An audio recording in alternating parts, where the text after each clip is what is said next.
It's the All Birdies, No Bogeys podcast, your weekly disc golf analysis podcast right here on JomezPro. I'm your host, Brian Earhart. My co-host, Nate Perkins, joins me again, and the season is just a hop, skip, and a jump away.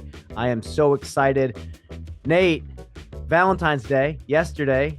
How was it for you? How was Valentine's Day for you, boy? Okay. In an ideal world, Brian, Valentine's Day doesn't get celebrated. That's my ideal scenario, because A freshly married man. Yeah, no, is this the one that was created by the card company? Is this the Hallmark holiday where they created it so they could sell more like greeting cards? Is because in my mind, like it doesn't, it's not aligned, right? It's not something that we both believe in. But my wife, Kat, my sweet Catherine, is so romantic. Like, her father was very romantic, and so it was instilled in her that, like, if a man isn't treating her the way that she deserves, to be treated like a princess, then he's not enough, right? And she doesn't think that about me, right? We have a great connection, but Valentine's Day, birthdays, dude, holidays, she gets so worked up. And so, I went and got her coffee in the morning, pastries. I took her to Lululemon. I'm like, pick out any leggings you want. But what I didn't do was get her flowers. And flowers would have been all she needed, right? So all I've got to say is, like, you just get her some flowers, guys, and write her a little card. Maybe draw a little something, just a handwritten card, and then you're set. And if not, maybe there's an incompatibility, because she's actually gone right now. She left because she wanted to go on a walk and process the lack of flowers that arrived on Valentine's Day. So I'm 2 thumbs down on Valentine's Day. And I'm ready, and I'm ready for the disc golf season to start. Oh, it's so funny. Oh, we So had funny. 2 opposite Valentine's Days. So, neither of us planned anything. Me and Lindsay. Sometimes we do lucky. something, sometimes we don't. I understand that it was probably, I don't know the full story of Valentine's Day. It was probably some sort of commercialized thing. Not a bad idea. A lot of things were done that way. A lot of social norms were made because someone wanted to sell something to somebody. However, I also probably don't celebrate Christmas for the same reason that you're supposed to, or a lot of other holidays. Certainly not Thanksgiving. But when it comes to this one, I'm okay getting cute with it every now and then. But luckily, yesterday, it was like 10 a.m. and my wife was like, "We're not doing anything for Valentine's Day today, are we?" And me, I haven't received any flowers. I certainly haven't bought any flowers. I said, "I don't think so." She goes, "Okay, well, can I go out with my girlfriends tonight?" And I said, "Yep." So she went out, I believe, with all of her single friends, and they went out on a Valentine's Day trip. I stayed home. I cleaned the house. I baked a cake, and I played Kingdom Come Deliverance 2 while she was gone, which is Great. now favorite video game, I believe, of all time. I think Elden Ring was great. This one grew on me like a fine wine, Nate. Wow. I can't even describe like it. 2018, right? No. That was the first one. Kingdom Come Deliverance 2 was, I believe, a year old, a few days ago, something like that. Okay, but cool. I had a great night. Ate some cake when she got back. But I feel for you, Nate. I feel for you. Well, I you know what? that, Brian. But here's the thing. The disc golf season is around the corner. Yeah. We got a lot to look forward to. Yep. And that's just one day out of the year you got to buy flowers. Maybe you surprise her every now and then with some wildflowers you find out back. Well, remember, I got married twice. So I've got 2 wedding anniversaries. Remember, I'm an idiot, dude. I got eloped and then married, and then, the birthday, and like, so it's like, it's up to 4 at this point, and the day we met. So I love that you lament about these things because she's not going to listen to the podcast. No, Oh, she's not. She won't listen. oh, good stuff. It's Love to not gonna have some it's not gonna separation. seep into the yoga community either. So like, no, none of her friends are gonna be like, "Did you hear what Nate said?" Well, Nate, we got a great show lined up. We're starting off talking about the season coming up. We haven't made a lot of predictions. We haven't talked a lot about No. how we're feeling about the players. But Yep. we also have a great non-endemic sponsor coming on to talk about the business of disc golf and some similarities between disc golf and some other niche outdoor sports he has some experience in. Jason from Garrett J. Verberg Company is going to join us later on in the episode. Great. But Nate, Let's start with the roundup again, Brian. Let's go roundup again because we got 3 A tiers going on and we've got some players that are relevant to the tour, right? And I just pulled up the PDGA page. I don't know if you guys have the app. Everyone used to just be obsessed with UDisc, right? Because that was the jam. But now it's the PDGA app is what I'm using. So anytime I want to check my live scores, I'm just going to go to the PDGA app and then I go down to live. They sort it by tier. So I'm going to the A tier. Now I click on the 21st Open at Tallahassee. ooh, Sponsored by Visit Tallahassee. This is a Disc Golf Masters Tour Pro weekend. Who is coming down the stretch? Joseph Anderson, Joey Buckets, has a 2-stroke lead with 1 hole to go over Paul Kranz. Evan Scott shot 10 down. He's going to finish in 3rd. And Culver Dolan needs to birdie to get solo to actually beat Evan Scott for solo 3rd. So we go down that list. Braden Sides, 17 down. That's a top 10. That's 8th place. Okay, Gavin Phillips on there. Double G is on there. He had a tough first round in the 990s. Brought it back with a good 10 down round 2. Chandler Kramer's on there. Probably his worst tournament in Florida this year because he actually won a couple of events. He started out 1044 and then he went 970 during that round 2. I think that round 2 was a little windy. Let's go to FPO for that tournament. See who we got. Lisa Fakis looks like she's going to go back-to-back A-tier she's dubs. shredding. Yeah, she's playing great. What is she? Okay, so she averaged 978 for the tournament. She went 983, 994 to finish to win by 6. She beat Jessica Gerthy, aka Jessica Weiss, by 6, Cat Merch by 7, Caden Spurs by 7. So she's playing some golf. Other notable names in that field are the Lenz twins, Jordan Morgan, and then Eliezer Midling. Rebecca Cox also outside of the cash line, unfortunately, with a 917 final round. So I think that's going to be Rebecca's last round before the Disc Golf Pro Tour starts. So unfortunate to be going off of that, but what do you got on that tournament? Here's Brian, what I got to say. First off, am I crazy or did Joseph Anderson change his name back on PDGA to Joseph Anderson? Was he Joey Buckets for a period of time? He was Joey Buckets, and I say run with it. Like, it translates well. You get the bucket hat, and then you're raining buckets. Like when you're making from circle 2, you know, when you're acing, like it's in the bucket. So I thought it was pretty clever, and I think you kind of need to separate yourself if you're not like Joseph is there if you really are into the pro scene, but not quite the household name. But Joey Buckets could have been. Well, there's that. I want to find the tournaments now that he was Joey Buckets, so I don't feel like I'm going insane. No, he was legit. He changed it on PDGA, and you're right. He changed it back, and we're gonna jump right back to Tallahassee because it's gonna be. Oh, it's over. It's over now, Brian. So Joseph Anderson wins by 1. Paul Kranz takes 2nd. Love that. And then Love Evan that. Scott, Cole Redolin tie for 3rd place. Ryan Mon gets 5th. So we're going to go down here to the 48th annual Wintertime Open. Okay, this is at the first 18-hole disc golf course in the world, the first course with baskets in the entire world. It is the OG, aptly named Oak Grove Disc Golf Course in Pasadena, California.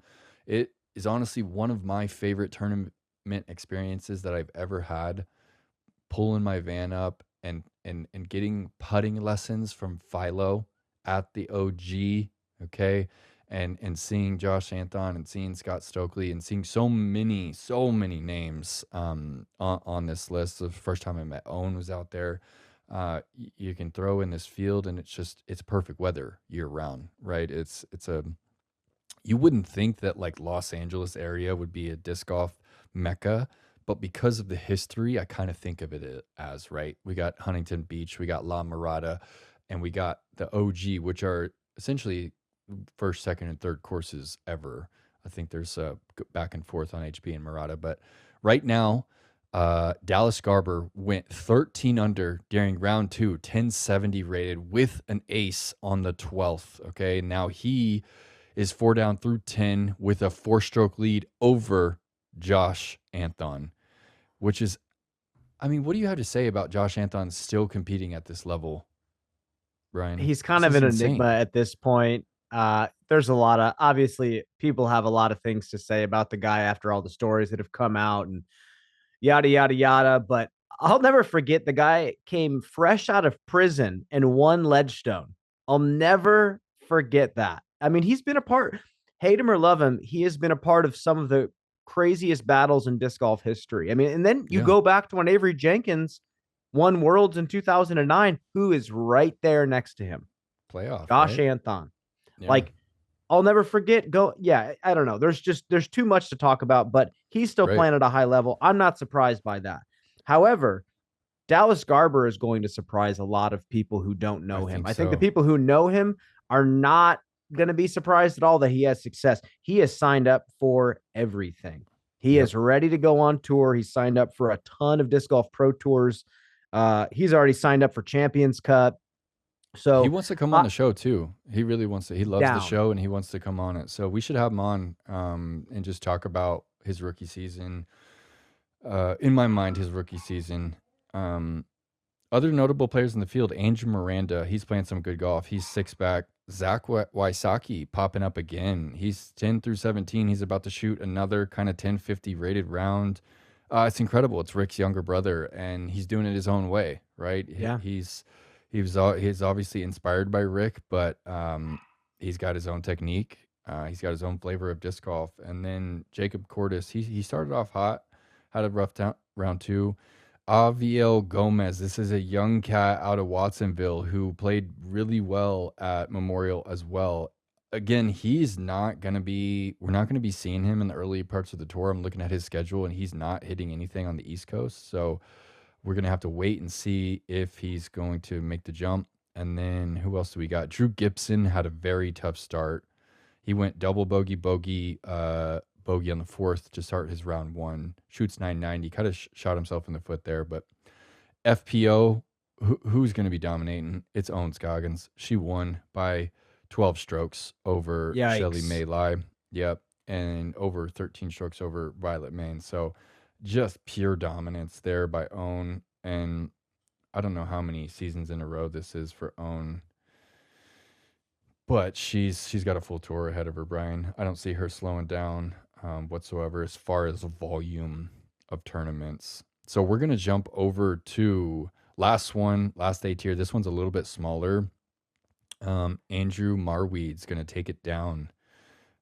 Shoots 34 under, beats Elijah Brandt by 2, and I'm not seeing any other tour names on this list. So very interesting to see 2 A tiers in Florida. This one makes a ton of sense geographically, Brian. It's in Tampa. It's in St. Petersburg. So we're talking like within an hour and a half maximum to Brooksville, where the first tournament of the year is in, 12 days essentially after this. So very interesting to see how players kind of pick and choose. And let me see. FPO Hannah Wynn is going to take this one down by 21 strokes. Oh, yikes. Wow, Brian, she averaged 995 for the tournament. Hannah Wynn shoots back to back 1,000 rated rounds, 1,009 round one, ten Wow. fifteen round two, dude. This is probably one of her. I know she shot 10-20 at Champions Cup last year, I believe, over at OTB. But wow, that this is going to be one of her best tournament ratings all time. Really dominant performance, and yeah, 995 average going into Supreme Flight. So that's it for our weekly roundup. We could dive into some B tiers, but we're not going to. We're gonna get right into some predictions. As you mentioned, Brian, we haven't really predicted anything yet. So we're going to toss some out there. I think, I love the specificity that you're bringing with yours. So you want to start with yours, Brian? Yes, and Okay. shout outs to the Upshot podcast. Charlie and Josh did something similar where they guessed the likelihood of certain things playing out. They did different streaks or records getting broken. Uh, but I'm going to do this. We're going to have our predictions, and we are going to grade each other's predictions on how we feel about them. Whether that's the boldness, I'm going to grade your boldness a little bit. But if I feel like it's fair, I'm going to give you a great grade. And you're going to do the same thing for me.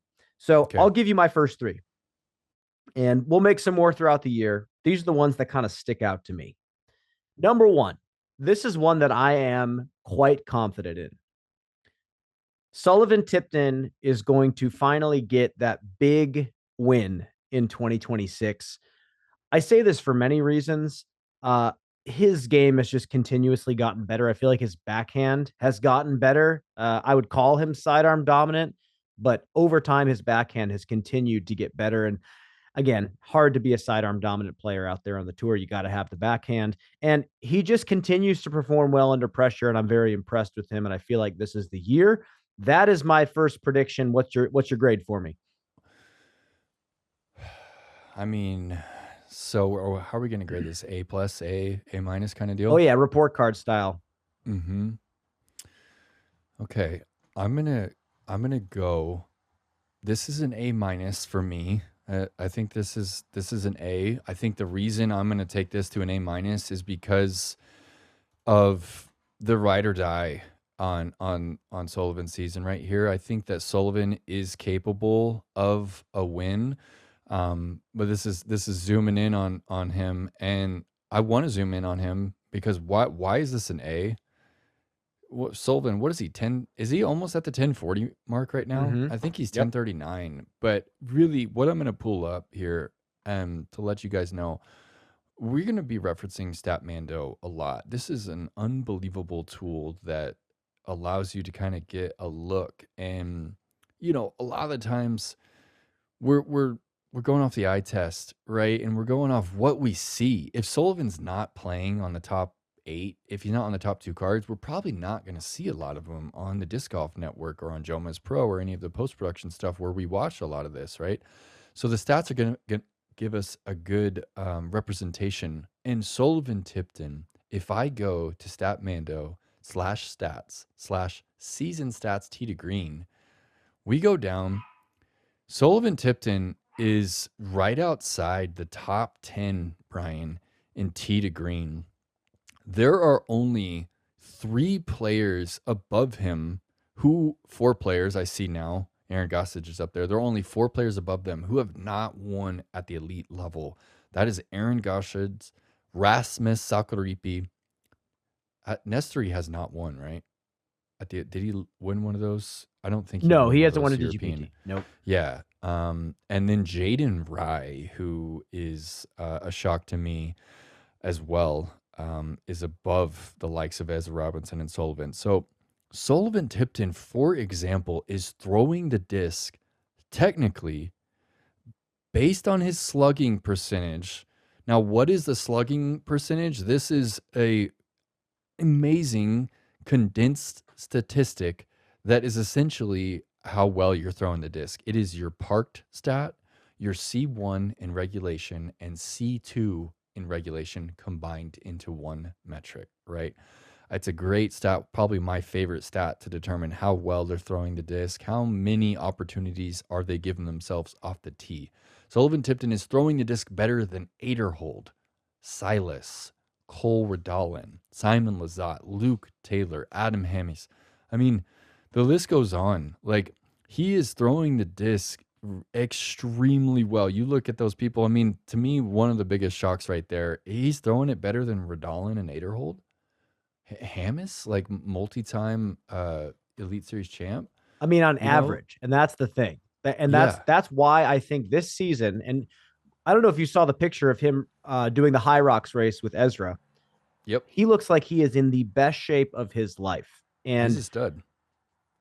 I think over the course of a long disc golf pro tour season, the better shape you're in, the more chances you have for a victory. The more weeks you're going to show up and say, yeah, I have 100% of my potential accessible to me this weekend. He's not going to wake up in the morning and say, I only have 60%. We'll see what happens.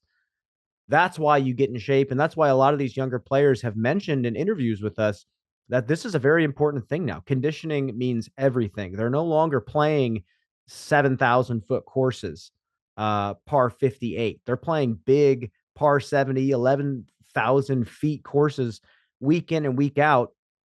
And I feel like Sullivan this year, like you said, throwing the disc better. He just needs to continue to putt, get up and down, do the simple things right. I think he's going to get the victory.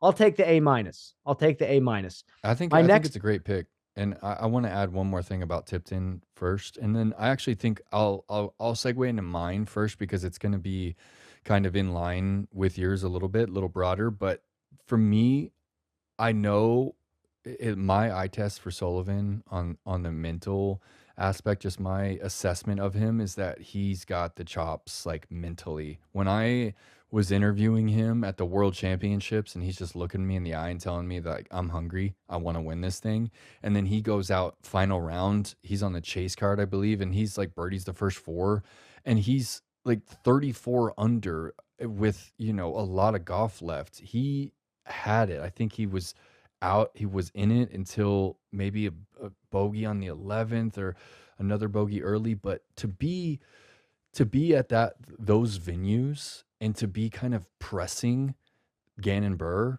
like you have to be in a different level. You have to be at that different level mentally to even give yourself a chance at that elite level. So I definitely think that Sullivan has what it takes. And I'm gonna shoot out mine, Brian, because I think in 2026, there are more unique winners in NPO than any season in Disc Golf Pro Tour history. Okay. Last year, I think set the record with 12 unique winners. Was that the most last year, Brian? 5, 6, 7, 8, 9, 10, 11. Yeah, 12 winners last year that were unique. I think Um, in yeah, 2026, there are going to be more unique winners than any other season in the NPO division. I think that Gannon Burr is obviously going to gobble up a lot of wins, and I think AB is due for a lot of wins. But in my mind, I think that the emerging talent and the list of players that have almost won and not won, I think that is going to kind of crack open. Here's a list of some of the unique winners this season. I'm not going to name them all. I'm not going to name all 13, but I'm going to go with a list of 6 people who are going to be a part of the unique winner list that have never won a tournament before. I'm going to start with Aaron Gossage. Okay. Second in the slugging percentage, essentially, on average, guys, essentially, Gannon Burr is the only player who is throwing the disc better than Aaron Gossage on average. And we talk about the mental chops necessary to compete at the top. He got the putt together. He finished second at Worlds, right? He got the putt together. He made a run at the Disc Golf Pro Tour Championship until the blow up on 13. So I think he's due. I think that the kind of excitement or kind of inspiration that you get from switching companies too, and the attention to detail, it kind of deepens there. So I think the switch to MVP is going to be great for him mentally. And then I'm gonna go down this list. I think Evan Smith, Sullivan Tipton, Andrew Marweed, Luke Taylor, and Paul Kranz are 6 of the 13 or more unique winners from the 2026 season, and all 6, it's going to be their first, if I'm not mistaken. I will also give you I will also give you an A minus. Sweet. I That's yeah, solid. I think it's a good guess. I think uh my question to you is are you telling me this list of guys, Gossage, Smith, Tipton, Marwee, Taylor, and Kranz are all going to be on this list? Yes, I think all of them are going to be on the list. All right. I'm gonna give you a B plus. Mhm. That is Bump it a down. crazy, not to say these guys are Like not great players. Vegas would pay me so much money. Yeah, Like, what do they that's a call crazy that bet. when you link them together? That's a crazy bet. But I I I don't know if I agree that it's going to be more than 12 unique winners this year. I have a weird feeling we're going to see a consolidation in a weird way. Um, but we will see some new winners. We'll see some people pop off and finally get the win. But man, think back to how many events there are. 12 unique winners is phenomenal. That is There were wild. 22 events I think last year, or maybe well, there's 23 this year. There's 23 Elite Series or majors this season, so it's almost half, or it's over half. Over half, I'm saying, are going to be unique winners. And it in my view, you can say that it's good or bad for the sport, right? Like, dominant athletes bring attention to the sport, right? When Paul was dominating, it was bringing attention to the sport. When the big three were dominating in tennis, it was good for the sport. When Tiger Woods dominated, it was good. So we can argue that if Gannon Burr won 20 events, it would be good for the sport. I have this feeling that the the emergence of this new talent will push the story of each event forward, right? And I think that there hasn't really been a runaway disc golf tournament in some time on the Disc Golf Network, right? It's every week it comes down to the wire. But I think the wins are getting more and more precious, and I think that it would do the sport good to see some new names kind of step into the winners circle. And I agree. And the one thing that I will say, Evan Smith pops out because of the fact that he announced February 1st, he posted and said he's playing a limited schedule instead of a full tour this year. He's doing more East Coast stuff. He's playing more A tiers. So I think, I mean, if he still plays a lot of disc golf, he's still committed to being a professional player. I still think your prediction could That's a be right. shock. That's a I shock to mean, me. we're coming to I'm taking him Hornets off my Nest. list, Brian. Hey, hey, I mean, Okay, what's listen, he playing? He's playing the first. Okay, so he's at Supreme Flight and going over to New Orleans and then back for Champions Cup. It's a shock to me. He's 1037 rated, he's going to be a but dad in May. That's why. is he? Is he gonna be a Yeah. dad? Oh Yeah. wow, good for him. Yeah, so he's got a baby on the way. I mean, he's not the pregnant one. I mean, obviously his wife is, but um that's why. So he's going to be taking some time to be a dad, and I feel like a guy like him, I feel like he's a responsible guy. Just talking to him, he seems very mature. This could be a superpower for him. It could give him a new reason to go out there and work hard, and we very well could see him get the win. But Nate, my prediction, this is going to be this is more a wish list prediction. This is a hope. I have heard a lot of people talking about it. I've never been told by the powers that be that this is happening. I have more just heard chatter, and I have developed a desire for this to be real. At USDGC this year, iconic Winthrop University Arena, I believe they are going to change the whole order in a big way.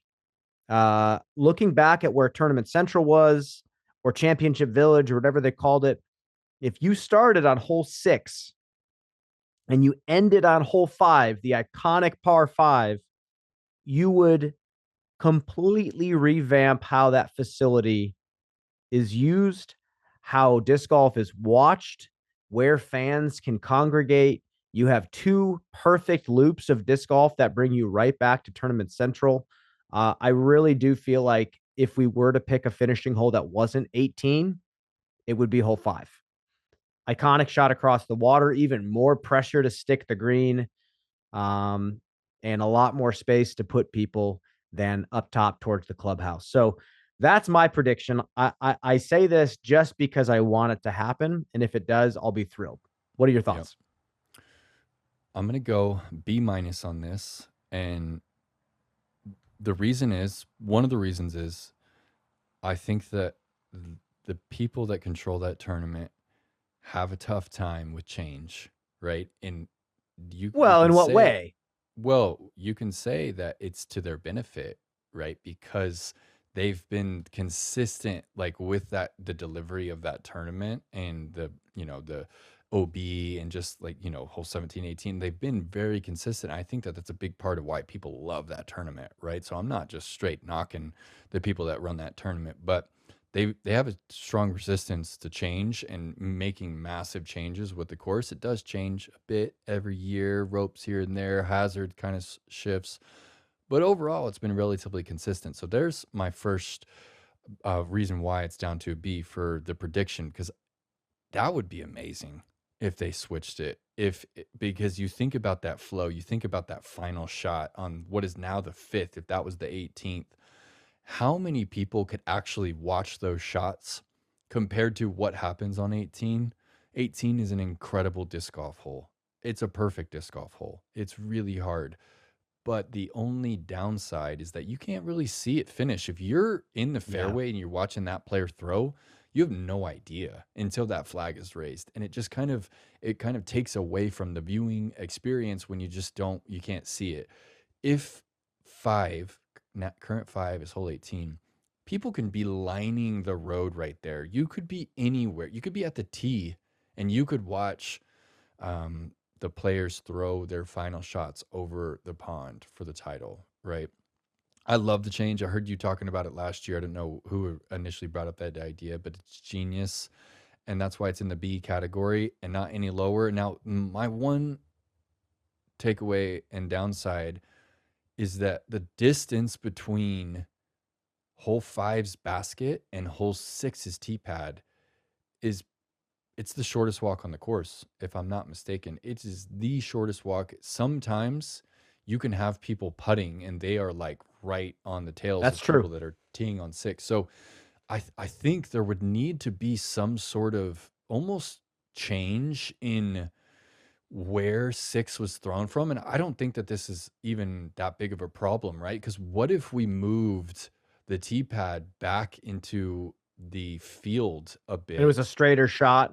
and it was a straighter shot toward the water and it was a more of a check swing versus like this like low hyzer skip? Like six is a pretty iconic hole, but I think that imagine if there's a starter right there and they're starting the tournament while people are finishing their round and they're like, all right, now on hole one, Paul Macbeth, and they're announcing and people are cheering, but then people are putting right behind. So That's that's true. another kind of like hiccup there. But overall, I love the idea. And I would love it if they did that because of what USDGC has built with the tournament headquarters area.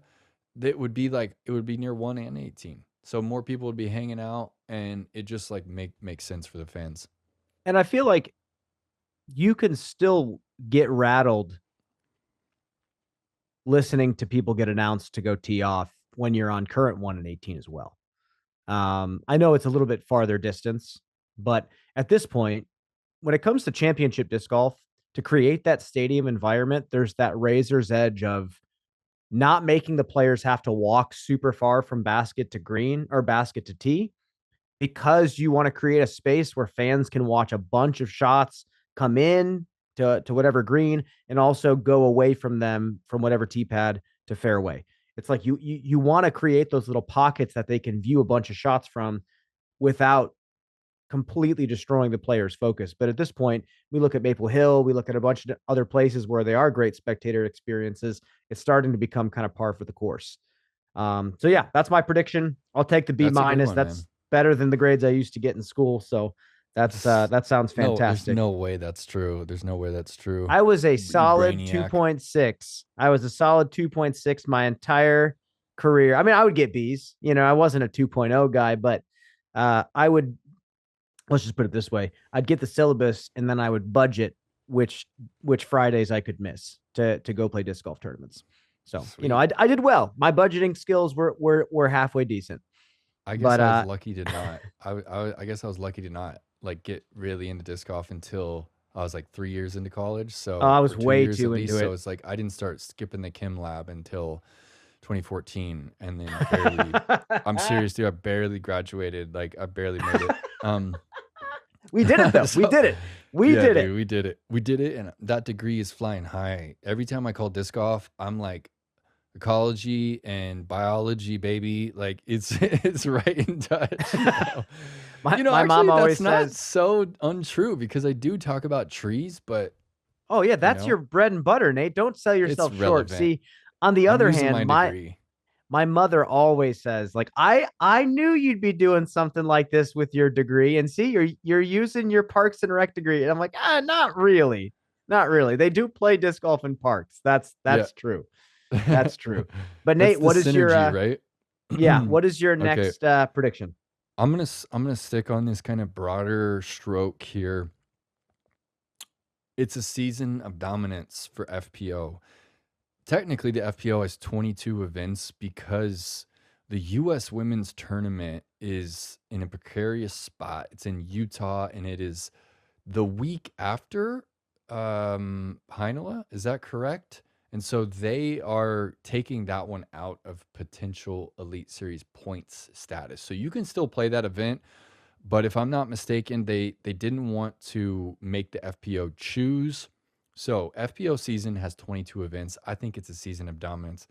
I think Holland, Missy, and Silva gobble up 18 of those events, 18. Brian. Wow. 18 of those events. And so if there's a unique winner at Wow. the 4 other events, that still gives you 7 unique winners, which is not it's not that crazy of a season, but I really think that Holland is going to dominate a lot of this, right? I think that Wow. really she is only matched in the physical department by Evelina and Hannah as far as being able to pump the disc. And overall, I think she even takes the edge over Evelina with the combination of the forehand and the angle control on the shots. Now we can go and we can look at stats. We're gonna go to that same tee to green stat right there. And Evelina is technically above Holland in the slugging percentage in a big way. So you know, slap me on the wrist for that one. But I do think Holland is going to approach dominance. I think she's going to have her best season yet. I think Holland Hanley is going to get her first major of the year, and I think in 2026 she's actually going to get 2 majors. So there's going Wow. to be a big dominant season. It has felt in the past that FPO has been pretty wide open. At least I've felt that going into the season. I'm like, wow, you know, there's so many players that can win. I mean, Manduhano, Scoggins, you know, Cadence, like, you know, Sophia Donica, I felt like was going to come in and win some tournaments. You know, I know Ella Hansen can win any week, right? There's so many names that I've felt. Rebecca Cox for the last 2 seasons, I felt like was right on the cusp of a big win. And yet this year, Brian, I just have a feeling Holland's going to set the bar high. And when the bar is not being set by Holland, it's going to be set by the consistency of Missy Gannon, right? I just think that Missy is still at her peak as far as golf goes. I think she's still getting better every season. She was slow in the early part of last season and then went on to just find this groove of consistency that really makes it difficult for people to just like pop off and catch a victory, right? Silas was on our show. What did he say? He said, "I'm not going to accidentally win a tournament." Right? And it felt like for a moment that you could accidentally win a tournament in both divisions, right? You could accidentally like play really good, 6 of the 10 top 10 play bad, and then you get yourself a dub. It's just not the case anymore in both divisions. And I don't see a week where Holland and Missy and Silva are all off. Like I don't see a lot of weekends where that's the case and someone has the weekend of their life and takes the dub. I see for the most part they're going to sweep it. The consistency of Silva as well, and the putting of Silva and Missy, it's just too good. So that's my prediction: dominance in the FPO field and a couple majors for Holland Hanley. I'm gonna give you an A. I'm going to give you an A. First off, another great bold prediction. 18 victories for three players, coming off of a season where we had 1, 2, 3, 4, 5, 6, 7, 8, 9, 10 unique winners at Elite Series and major events. You're saying that that bottom Is half it of the winners possible? is going to get consolidated to three. And I could see it happening because when you look at some of these stats, there is an upper echelon. When there's a grouping of players that are above everybody else right now, that are playing at a much higher caliber. And Kristen, what's crazy is Kristen is on this list. I'm looking at the 2025 kind of the stats and the standings, Number and one. Kristen had 3 wins. We like aren't That's even crazy. talking about the season she had before she stopped playing. 12 events. Her Uh-huh. average finish was 2.17. Nate, That's filthy. That's insane. 3 wins, 9 podiums in 12 events. And she stopped playing. And you know what? She's going to grace us with her presence in the booth, but she's gone. So it is wide open. We're not going to have to worry about her. Or, well, we're not going to get to watch her. They're not going to have to worry about her as a competitor. So, yeah, I'm interested to see who kind of takes the role and kind of who takes the reins here. But I give you an A. I think it's a great prediction. And I don't necessarily feel like it's going to happen just like that. 18 wins and Mm-hmm. three It's a players, lot. but It's a lot. it How many but how it many did could they account happen. for last year? How many did they account for? How many did Holland win? Well, 14. Wow. They Oh account my did they gosh. account for What the 14? heck? Yes. Okay, I That's give you an A. crazy. I stand by the A. That's a Yeah, great prediction. that's crazy. And I need to be clear here, right? Like this is always a difficult spot. And you and I have always we've had to straddle this interesting line because we're sports analysis analyst, however you word it, but these people are our friends. Like I look down this list and it's like it's not to denounce the capabilities of these people. I think Paige Pierce can win a tournament. I think Paige Pierce could win a major still. We just talked about Hannah Wynn averaging 995. I think it's possible. Jennifer Smiley is a consistent golfer. She's not shaping the disc. She's not getting it up to speed like Hall and Evelina are, but she's playing well. Taylor Chosick and Sophia Donica, like when they are on, like they're both not quite as clean as they need to be to play a 3-round tournament to completion yet, but the shot shaping capability is there, and you keep going down the list, like there's so many players that can get it done, and it's not to denounce that it's not possible. It just really goes to show how good the three at the top really are. And of course, I think Owen Scoggins is going to pick up some more wins. I think there is a little bit, even with the season she had, even with the world championship that she had last year, like it still has to weigh on her. She's getting older every year. The injuries were persistent all year long. So can she go another year with avoiding injuries all year? I think it would be tough. All right, Nate. My last prediction. It finally happens. Somebody ties Ken Climo for most major victories at 18. Paul and Paige are tied at 17. And I originally had picked a player to do it. And it just didn't feel right. I'm grouping Paul and Paige up here. Neither of them have won a major since 2022, I believe. It's been quite some time. But I feel like with the win from Paige at GMC last year, Paul's resurgence, I feel like what better time than now in 2026 for one of them to get the major win and Ty Climo. They have been at this for so long, and I feel like it could happen this year. What do you think?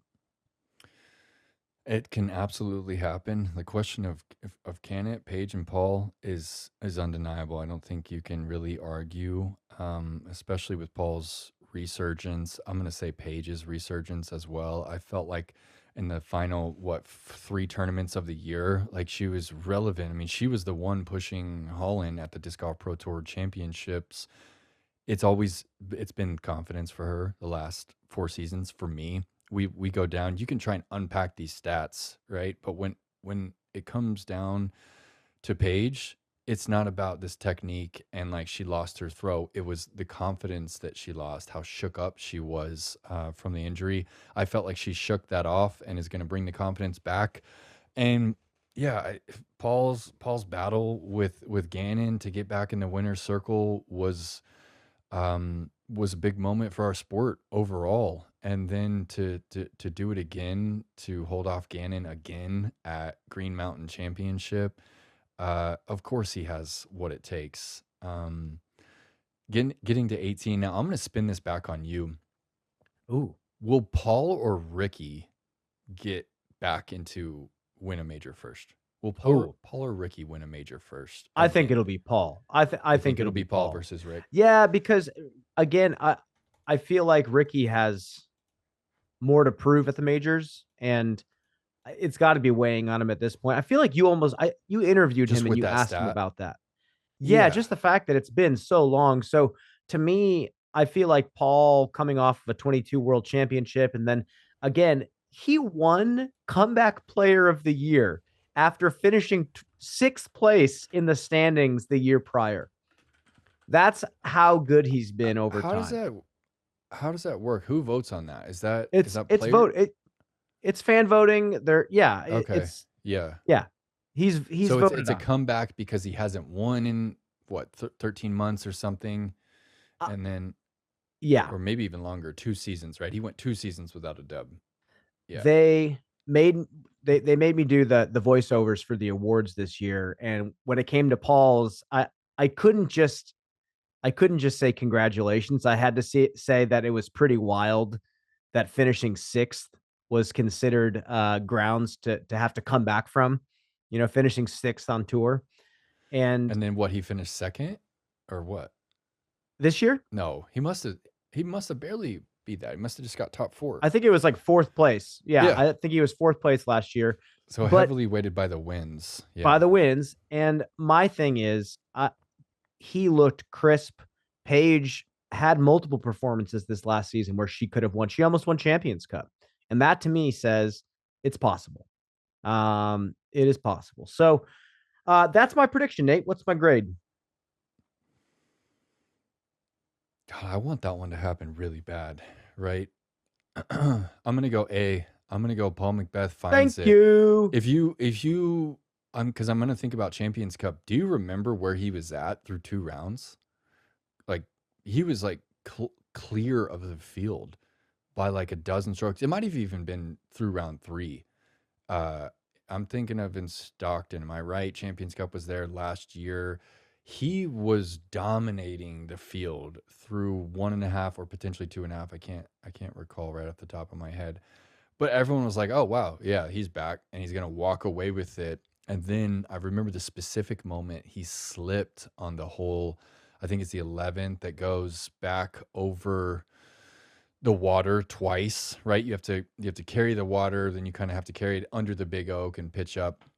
And he slipped and took the double there, and then just kind of unraveled from there. But I don't think that there's a major that like throw wise, shot shaping wise, that Paul is not going to be competitive at.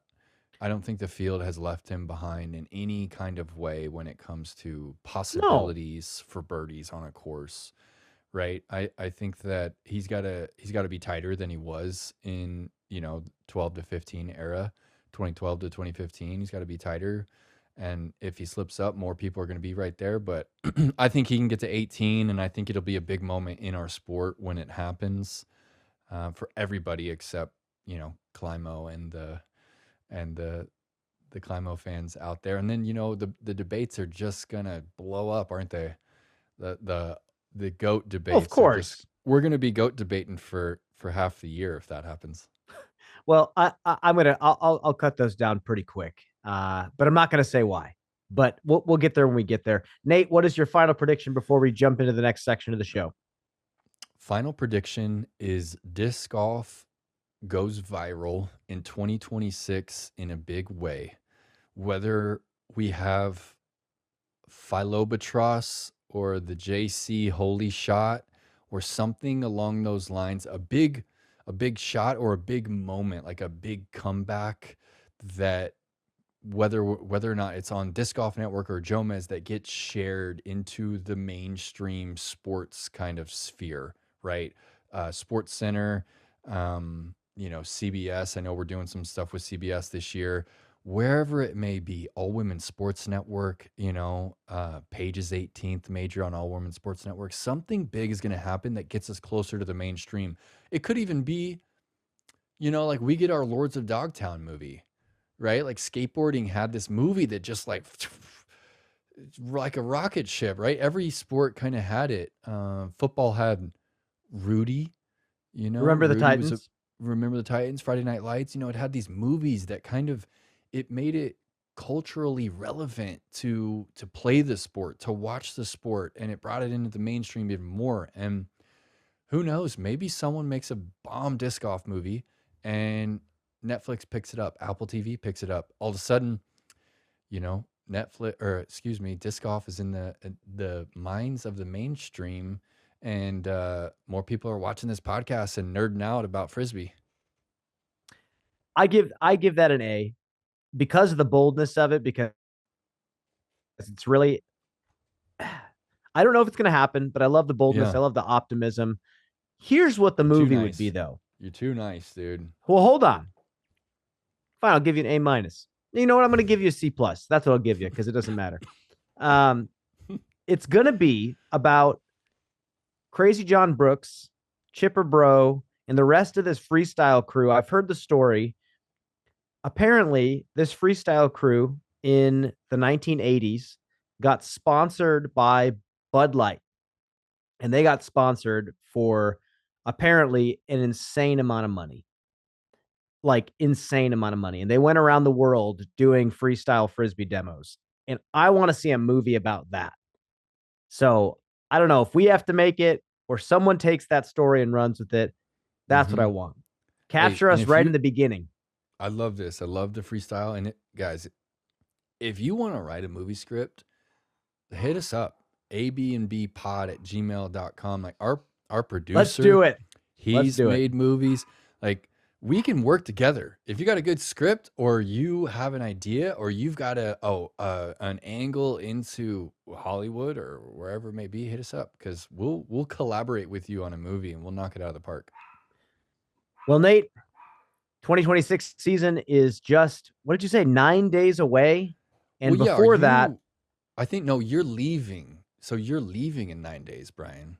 Right? My season begins in 9 days. Your season, yes. The 24th of February, you are flying to Tampa and going up to Brooksville, which is sweet, man. That's a sweet, sweet place to be. And then 3 days after that, boom, starts. 12 days away, dude. We're 12 days away. This is crazy. Well, Nate, we're going to get our guest, Jason Eric Jones, the Garrett J. Verberg Company, on the podcast. Another non-endemic sponsor, another big non-endemic sponsor of the Disc Golf Pro Tour with ties to the mountain biking industry. And he's watched the peaks and valleys of that sport. And he has some really great insights. I can't wait to talk to him. Let's bring Jason in now. Jason Eric Jones of the Garrett J. Verberg Company joins us now on the All Birdies, No Bogeys podcast. Jason, thank you so much for joining us today. Can't wait to talk to you. How are you? Doing well out here in northern Michigan, up by Lake Superior. Well, I'll start. When I saw a candy commercial on a Disc Golf Network broadcast when I was sitting at home, off week for me, I was a little taken off guard, but I kind of loved it. It was a great commercial, and I was very curious. So this is very great for me to be able to talk to one of our non-endemic sponsors that's helping us move forward in the future of disc golf. So my question for you is, what do you do for Garrett J. Verberg, and talk about maybe the transition into disc golf and how this kind of happened for everybody? Sure. So I'm actually the chief financial officer and operating officer of the company. Nothing typically to do with sales or marketing, but my passion for disc golf kind of bled through. So I kind of bled that into the sales and marketing side, and our folks on that side kind of agreed with me. So I started disc golfing back in COVID disc golfer, despite my age, right? I have a lot of friends who, they started in college and, they're my age. And yeah, as I said, they're throwing like, DX cheetahs and all these old Mm, school discs. And so around COVID, they got me into it, and I went out and I had seen it for years, and just took a casual interest, but didn't think much of it. And once they took me out, I totally got hooked, right? So and in my role in the company, then just watching D glow, over the years, and thinking, well, this disc golf needs more non-endemic sponsors, right? It's kind of a shame when you look at it relative to what it is, the level of non-endemic sponsorship. And so just wanting to play a role and do what we can. We're a smaller company, so we're a candy importing company, and um, we wanted to support disc golf. So that's kind of how we got involved. The path, it was really from my personal relationship with the game that grew. And I want to make it clear right now that I'm a passionate disc golfer. I might practice more than Paul Macbeth, but I am not a good disc golfer. So no one look up my rating and say, well, why is this guy on? He's 850 rated or whatever. So but I love it, and I play a lot. So I'm getting better all the time. There's still progression even at my old age. So well, I know that you have a long history working with other industries or participating in other industries in the sports world. I just want to know, what is your past before you got into disc golf and maybe even before you got into working with a candy company? I'm still curious how you even got there. right. So I actually was in college, a finance and econ major. Yeah, kind of much to my chagrin. I needed a job when I got out, and I worked as a bank examiner for U.S. Department of Treasury for 20 years on the financial side. Was never my passion. Always had other passions, mostly related to the active outdoors. So, kind of parallel with my job, I took on a lot of in the arena of mountain biking, a lot of roles with, I was president of the Michigan Mountain Biking Association, involved with the International Mountain Biking Association, headquartered in Boulder, doing some work for them. And also ran the Bell's Brewery professional mountain bike team for 10 years on the side. Done a lot of trails development, developed a 22-mile flow trail outside of Ann Arbor, Michigan. That's super popular and that like top 100 in the world. So came at it from an active outdoors background. But again, I'd be developing these mountain bike trails or out there, and I would see disc golf, and I never thought much of it. I thought, well, that looks cool, but never really got into playing it. And then it's when my friends pulled me in around COVID. I thought, what have I been doing all this time? I should have been playing this, a long time ago. So just kind of got bit by the bug there. So about 12 years ago now, when I was a bank examiner after the financial crisis, I was kind of burned out on the bank examining, and our family business, my wife's father, Garrett J. Verberg, came over from Europe in the mid 70s. We're almost 50 years old, the company. And he came to introduce Danish chewing gum to America, Steamerall, it was called. And that didn't quite work out. America wasn't quite ready for a kind of a licoricey mentholated chewing gum, but he started his own business. And with his contacts in Europe, we import licorice, gummies, chocolate. If you're familiar with the old time chewing gums, Beeman's, Clove, and Blackjack, so we own those as well. So all kinds of bulk and private label candy, big businesses, small businesses. So I came on about 12 years ago as a financial officer and been growing ever since. And we haven't done a lot of marketing as a company outside of we do some things with some soccer clubs and whatnot, but Detroit Lions a little bit, but in general, it's mostly business to business. So the disc golf is kind of a new foray for us. But again, the whole reason we're involved is we want to support the sport, believe in the sport, and believe there needs to be more non-endemic sponsors. So to the extent that we're doing what we can, we're here, right? Well, I want to start first with you. So you're CFO, so you're typically day to day, you're not really dealing with marketing as much. When you first take the idea over to your marketing team, what did you bring with you? And I mean down to the specifics. Are you bringing a couple YouTube links to kind of show them like the holy shot and Right, professional right. disc golf, or are you using UDisc metrics? Like, what does that pitch look like to your marketing team to say, hey, I think that this is a niche sport, and I think that we could really like enter this market. Well, there was a lot of explanation necessary, right? Because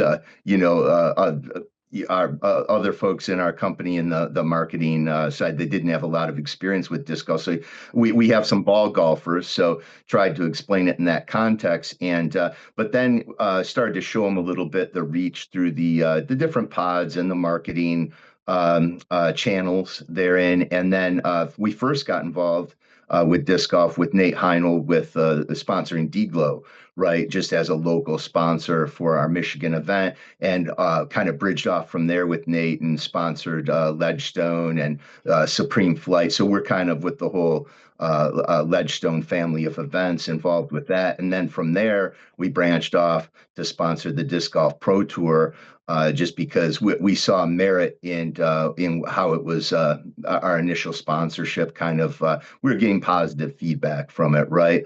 And if you look at candy, right, and where candy's sold, a lot of our candy, it's a sometimes treat, right? And people eat it on the course. I say I found it interesting when I was over in Finland.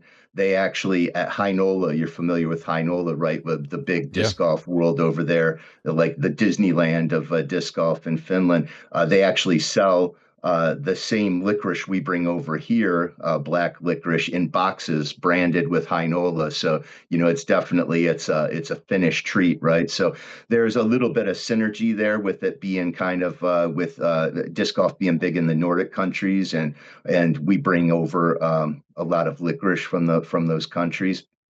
So into the convenience stores and whatnot, that also sell disc golf discs, right? So we're not necessarily looking to, market to the end consumer in the sense that, we just want to create product awareness, with our line, with the same people who go into a convenience store to buy disc golf discs, see our product there, whether it's the chewing gums, Beeman's Clove Blackjack, or our licorice, or one of our big products now, satellite wafers. There's kind of a weird, again, synergy there between the whole throwing disc and the satellite. It's a candy UFO type shape, Yeah.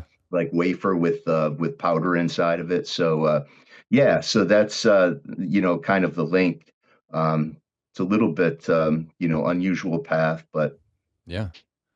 All right, I want to go back to your mountain biking history, because when we spoke on the phone before this podcast, what really intrigued me was kind of the roadmap there, and you were explaining to me how mountain biking was similar in a way that all these companies were kind of putting a lot of money towards the pro scene, and then they kind of pulled back on that. And I want to relate it back to disc golf, because right, how much of an influence did the professional mountain biking scene have on the average consumer in the end, and how do you feel like it kind of right. relates back to disc golf, and the way that a lot of these companies are marketing toward the pro scene and then hoping that it kind of trickles down? What do you have to Right. say about that? Yeah, I see a lot of parallels to where, when mountain biking came on big in kind of the early 90s, a lot of top end pros started getting sponsored with,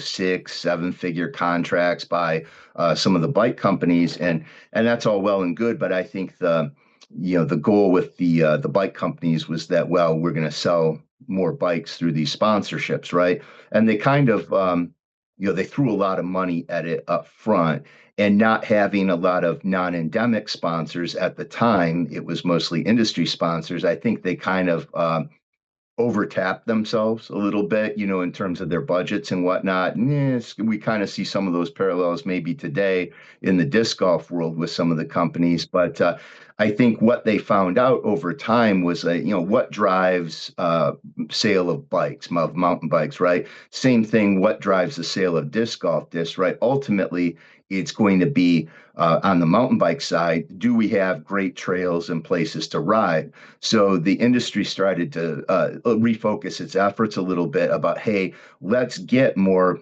great trails out there all over the country, because if there's trails, people will buy bikes to ride on those trails, right?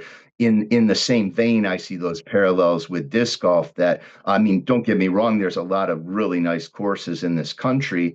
But you do, when I've gone over to Finland, Estonia, or whatnot, I mean, Finland, a little bit, no pun intended, like a kid in a candy store. There's so many really high level courses there that are, the landscape architecture, the thought behind them. You can see there's a different element at work, where a lot of times here, let's face it, we have municipal parks managers who they're looking for something to do with the space, and they're like, oh, let's get these disc golf baskets and throw them all over the park, and in between children's play equipment and whatnot. So you're throwing through. I mean, that's not everywhere, but we have that quite a bit, right, in the U.S. So I think one of the keys, just like with mountain biking, the company's focusing on more trail development and non-endemic sponsorship. I think, in the disc golf world, I think we're at a point where we really need to focus on, creating great courses, right? More great courses for people to play. That's not to say we shouldn't be sponsoring pros, the companies, hopefully the two can go hand in hand, right? But I just see some of those same parallels where mountain biking was in the 90s, and how it kind of, had this rapid growth, similar to disc golf right after COVID, how we've had this big rapid growth. And now we've had a little bit of a leveling off, and kind of, I think folks are trying to figure stuff out, right? And to me, that seems like the next direction is just, great course development, right? My question, first off, quick side tangent. Satellite wafers. That's my wife's like favorite candy. She loves the satellite Oh, wafer. wow. Wow. But I've talked to many people about the satellite wafer, and I get two responses. I have, because I couldn't believe that it was her favorite candy. It's not like it's a bad candy, but out of all the candies in the world, that's the one that she loves. What is it about that candy? Like I I don't don't, I don't get it. I'd like to tell you that I get it, but I don't necessarily get it either. But it has a huge fun. So it has roots in the 50s as kind of like a novelty candy or whatnot. But essentially, it's almost like a communion wafer, right? That's shaped Yeah. as a UFO. And then we have candy powder or pastilles inside. We even have one with a tongue tattoo. So when you eat it, it gives you a tongue tattoo. So the kids like that one or whatever. But yeah, it's just, I don't know if it's just the nostalgia item in terms of the type of candy it is, or maybe it harkens back to the days of, odd penny candies, right? Which we have a lot of that. And, the funny thing you learn about candy is everyone's got their favorites, right? And you give, I actually, when we were at the tour event at Deglow, and I had some of our Finnish licorice, and I slipped some to Nick Antilla, just knowing that he would be into that, and certainly he was, right. But the thing about black licorice is, you either love it and are passionate about it, or you're like, why would I ever eat this, right? And so we kind of have, we almost call like a Mason-Dixon line of licorice, that some of the urban areas out east, out west, or big cities, they really dig that black licorice.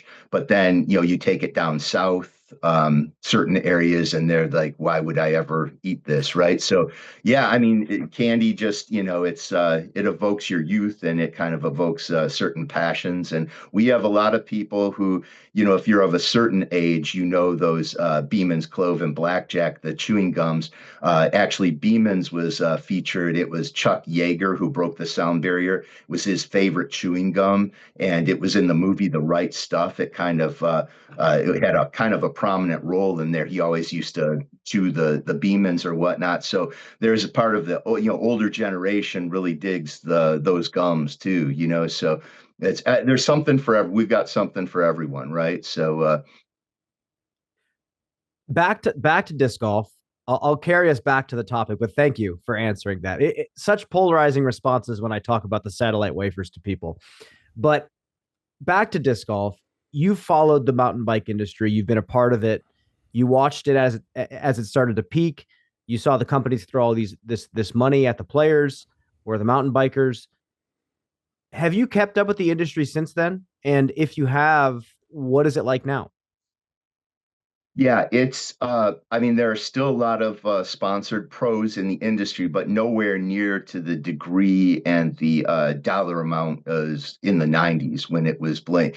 And indeed, the industry, I think, if you look at the major players in the US, Trek, Specialized, some of the major manufacturers, they've kind of balanced out their marketing efforts. And again, they do put a lot of money into trail development and advocacy.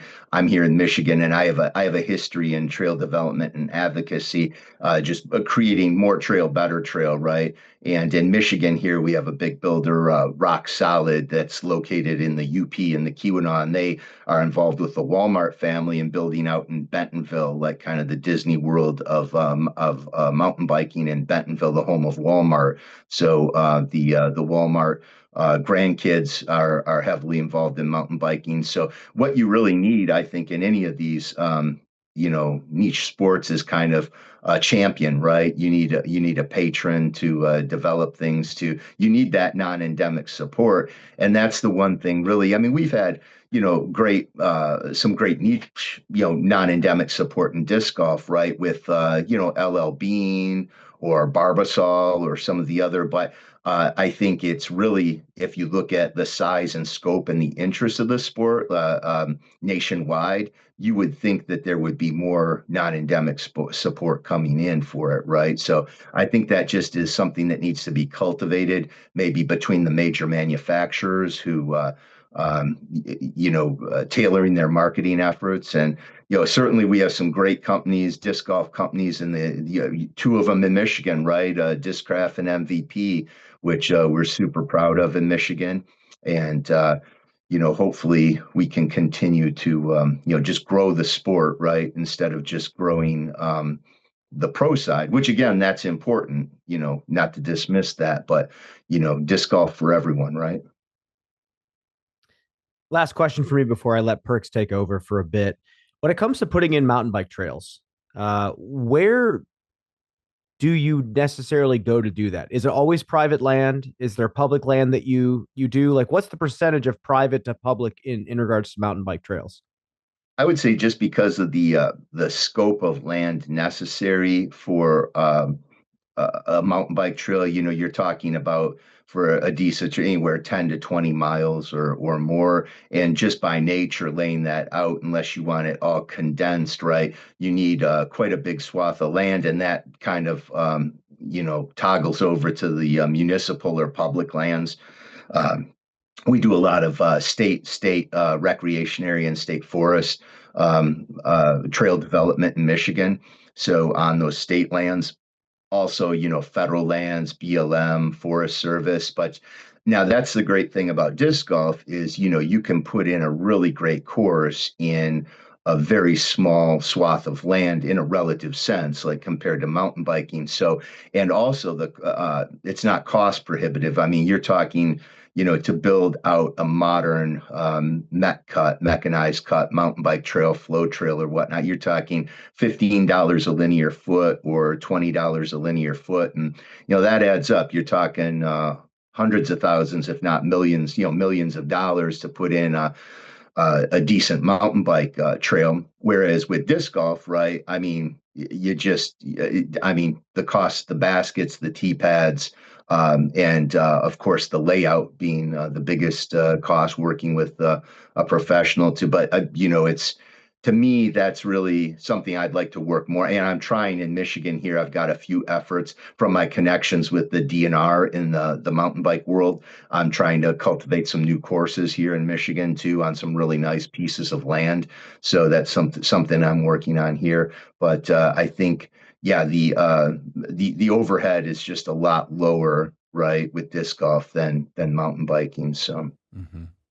Yeah, I'm pretty aligned with you there, Jason, on disc golf course design being the next frontier. I think at the moment we have a lot of great designers, and for the most part they are essentially they're fielding a lot of inquiries like that they get to them, you know, John Howe, Kayla Visca, McCabe, you know, Jenkins with disc golf park. But in the future I see a lot more companies popping up where people are like actively going after pieces of land, going after, you know, city, state land, county land, churches, you know, private land, and proposing to add this game to it. right. So I want to jump over here because I Garrett J. Verberg is sponsoring a lot of Ledgestone events, right? You said they're sponsoring Supreme Flight. You're sponsoring the World Championships this year. When you Title get to sponsor of those, the Master Worlds. oh, So okay, great. we're the Where's that presenting at? sponsor on that in Ledgestone, It or in Northwoods in by Yeah, in Peoria there. Peoria. So Okay. yep, Yeah, yep. wow. Great. Love to hear that you're sponsoring them. And my question remains, when the tournaments are going on or immediately after the tournaments, like who at the company, who at Garrett J. Verberg are watching the tournament, you know, are waiting to see the ads that you've paid for, and what kind of reflection is there after the tournament to say, like, hey, this was worth it. Like we saw Yeah, our name up on, you know, this sign as they were coming down hole 18, going after the title, right, right. and or we had this amount of people like reach out to us. Like what kind of metrics do you try and show others higher up in your company, Right. or what are they actively looking for?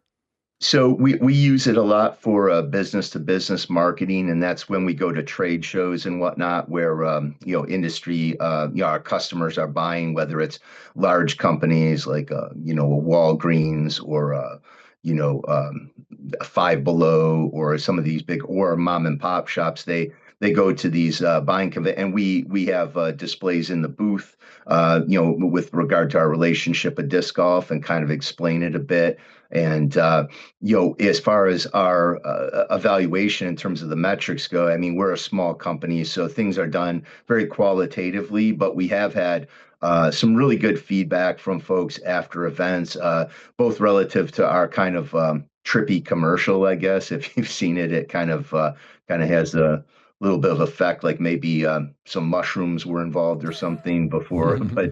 But yeah, and it's funny because you get feedback. You find out that people are disc golfers all over the country that you didn't necessarily think were disc golfers. And case in point, we had a manager of a large warehouse we use in Port of New York, New Jersey.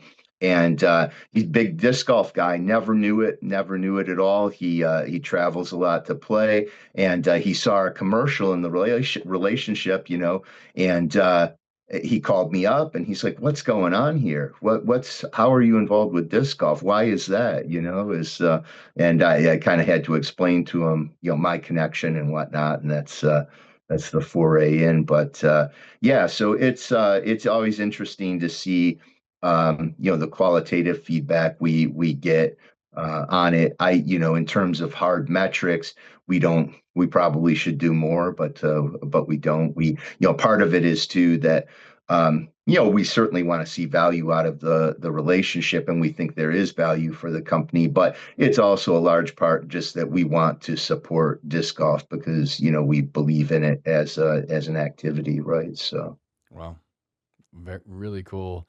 And yeah, thanks for sharing that. It's more, I kind of saw it as it was more of the quantitative thing, and perhaps it's because of the size of your company, but it's reassuring to hear that it's qualitative, and that it could be, maybe the big manager at Walgreens sees the World Championships this year, sees your company, and wants to hit you guys up.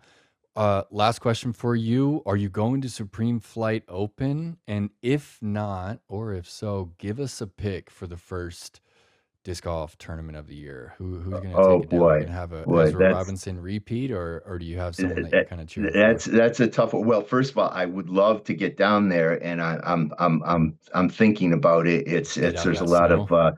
but I am getting back to Finland this year to Great, play, and probably hopping over to Tallinn too for the great. European event there and whatnot. So, and doing some other traveling, I'll probably see you hit there. Green Mountain again and whatnot.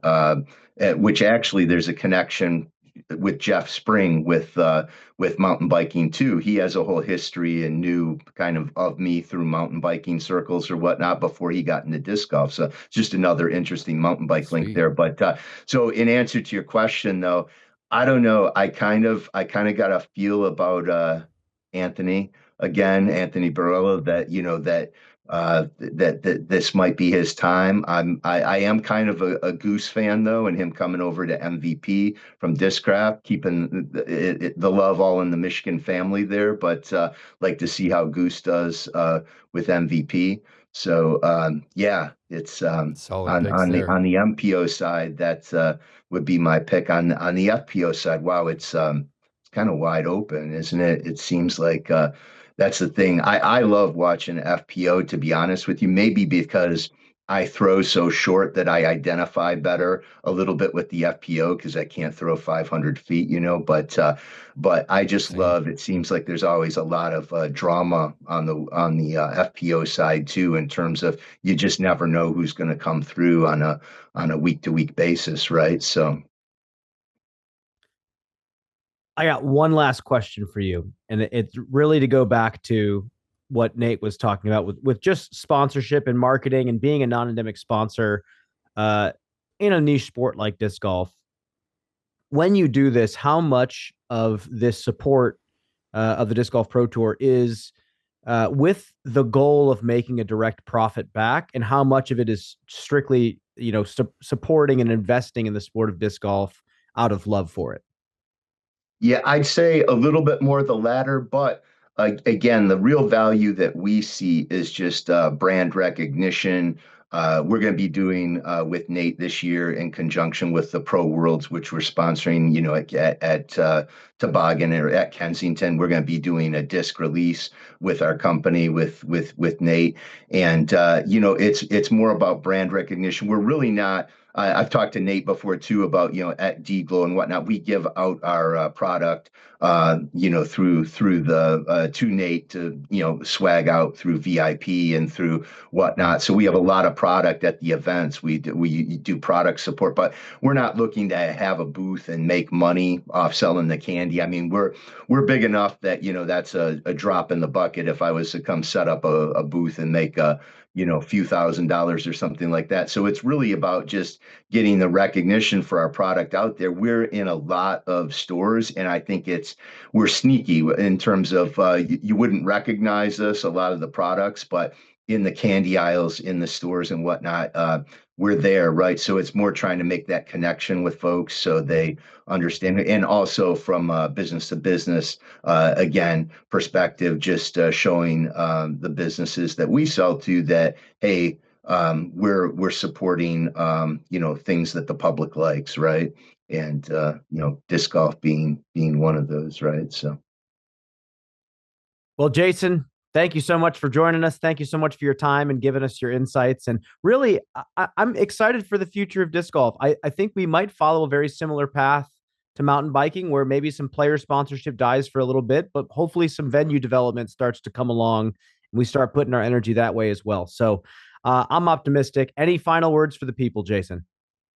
No, just have fun out there this season. Whether your season, I shared with you guys earlier, I was playing in snowshoes today with the baskets were almost covered up to the base with and the top with snow. So we play in all kinds of weather here in Michigan, but I am looking forward to the regular sunny season and hope everyone gets out there and is able to throw and have fun, and whether you compete or not. And hey, bring some candy along with you when you go play for a snack, right? Satellite wafers and milk, baby. Good night, folks. Well, I said good night, folks, but that was good night to the conversation with Jason. We're still here, and I wanted to reflect on this because I'm so happy that he gave us that insight into the mountain biking industry, a niche sport, a little bit less niche than disc golf, but it had a peak and it had a valley, and it corrected, and the companies corrected, put their efforts elsewhere. And I'm curious to see what happens with disc golf. Nate, what do you make of that conversation? Yeah, Jason's a really cool guy, really smart guy. He's seen a lot across different sports, and yeah, I think what he tuned into about needing more courses is spot on. I really feel that we can only grow as available as the sport really is, right? So if we really want this game to grow at the professional level, it has to grow at the recreational level as well. And it can't do that if there's a line to tee off at every course. So it only makes sense. And he brought up that point about, what do you say, $20 per linear foot for Which the is mountain bike insane. trail, which is crazy to think about. If you have a 10-mile trail, I mean, 50,000 feet. It's like, yeah, it's expensive. And that sounds like a tall task to try and sell an entire mountain bike trail to a city or a local municipality or a private individual. But disc golf is on a different scale, right? It can give you a similar reward in recreation and activity. Not, I guess not quite, you're not going to be getting anaerobic like on the disc golf course like you are on the mountain bike trail, but it's going to give you that similar pulse of like outdoor activity, but it doesn't A, cost nearly as much, and B, take up nearly as much land. So pretty big opportunity ahead. And the next thing about Jason, for me, the biggest takeaway was how he referenced the qualitative feedback that he brings to company. Like, he's not hammering down on the metrics going, hey, 50,000 people watched this video. Our ad was seen for 3 seconds. Like, disc golf is a good place to put our money, right? Part of it's just philanthropy, which is great. Like, if every CFO of every company on the Forbes 500 or whatever it is, Fortune 500, if they were disc golfers, like, and everyone was like, just disc golf philanthropists, that would be great. But the fact that there's a way to just kind of bring brand awareness to your company qualitatively, I think it gives me hope for being able to like pitch it to a big company For and sure. it not just come down to the numbers, right?